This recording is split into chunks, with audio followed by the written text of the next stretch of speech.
Magandang araw mga kaibigan.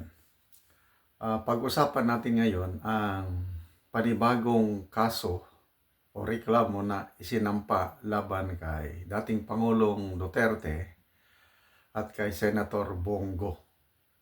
Ito po plunder case. Pakinggan muna natin tong balita ng GMA Integrated News, then mamaya magbigay ako ng reaction. O pandarambong. Yan ang reklamong inihain ni dating Senador Antonio Trillanes laban kina dating Pangulong Duterte at Senador Bongo. Aligasyon ni Trillanes, nagsabwatan umano ang dalawa para mapunta sa pamilya ni Go ang higit 100 proyekto ng gobyerno sa Davao na aabot sa mahigit 6 na bilyong piso. Maring pinabulaanan ni Go ang anyay recycled na akusasyon sa kanila ng dating Pangulo at handa umano niyang harapin. Nakatutok si Sandra Aguinaldo. 2 taon matapos ang termino ni dating Pangulong Rodrigo Duterte, sinampahan siya ng reklamong plunder o pandarambong ni dating Senador Antonio Trillanes IV. Kasama din sa inireklamo si Senador Bongo na malapit sa dating Pangulo. Sa sinumpaang complaint affidavit ni Trillanes sa Department of Justice, sinabi nitong nagsabwatan daw sina Duterte at Go para maibigay sa pamilya ni Go ang bilyong-bilyon umanong halaga ng kontrata sa Davao mula 2007 hanggang 2018. Ito ay tungkol sa mga government projects totaling 6.6 billion na inaward nila dun sa tatay at kapatid ni Bongo. Ito po ay maliwanag na plunder at lahat ng elemento ng plunder charge ay nandito sa kaso na ito. Sa tanong kung magkano sa mga inaward na kontrata ang napunta umano sa bulsa ni na Duterte at Go, sabi ni Trillanes, Lahat po yon ay inaward sa pamilya. No? The way the plunder is defined by law, pagka nakinabang ka at ang pamilya mo ng ill-gotten wealth. Ano? Kasi ito, ginamit nila yung kanilang posisyon, authority at influence para mabigay at ma-corner yung mga proyekto. paliwanag ni Trillanes, ngayon lang siya nag-file ng reklamo dahil tingin niya hindi magiging patas ang justice system ng administrasyong Duterte. Wala din umanong kaugnayan ito sa napapaulat na planong pagtakbo niya sa 2025 elections. Alam nyo, ito, matagal ko nang ginagawa ito parang hindi nang parang bago naman, no? Hindi. Itong aming case, you will be furnished a copy, makikita nyo kung flimsy ito at for publicity purposes, ito maliwanag na buong-buo yung kaso na ito. Si Go ay tinanggi ang akusasyon laban sa kanila ni Duterte. Pero welcome daw sa kanya ito para matundukan na ang issue na lagi raw nare-recycle laban sa kanya. Sabi pa ni Go, pwede naman itong tingnan ng Commission on Audit at magsampa ng kaukulang reklamo. Hindi pa raw siya isinisilang, meron ng negosyo ang kanyang pamilya. Sigurado raw siyang hindi siya nakinabang o ang kanyang pamilya sa pagiging taong gobyerno niya. Sinusubukan pa ng GMA Integrated News na makuha ang panig ni Duterte. Pero ipinagtanggol siya ng kaalyadong si dating Presidential Legal Advisor Salvador Panelo na tinawag na publicity stunt ang paratang ni Trillanes. Malisyoso at mali daw ang akusasyon ni Trillanes. Sinusubukan pa naming makuha ang panig ng Department of Justice ukol sa reklamo. Para sa GMA Integrated News, Sandra. Okay. So, ano ang masasabi niyo mga kaibigan tungkol sa reklamo na isinampa ni ex-senator Trillanes? Ako ay agree doon sa komento ni Attorney Panelo. Publicity stunt lang ito. KSP, kulang sa pansin. Parte na ito ng electioneering. Dapat sirain mo yung kalaban mo. Tapos ikaw, ibida mo yung sarili mo. Ganun ang style politiko Maalala nyo, yung reaksyon ni Trillanes nung nag-announce si VP Sara na kakandidato ang 3 Duterte. Nako, nataranta siya ng gusto. nag-suggest na siya na dapat mag-unite na daw ang Marcos camp and Dilawan camp para at all cost pigilan ang pagbabalik ng mga Duterte sa power. Anong nangyari sa proposal ni Trillanes? Wala, naibasura. Umalma ang mga leaders ng Liberal Party.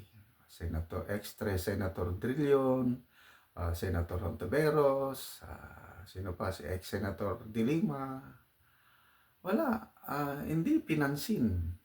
Pati ang kampo ng Marcos Jr., wala rin.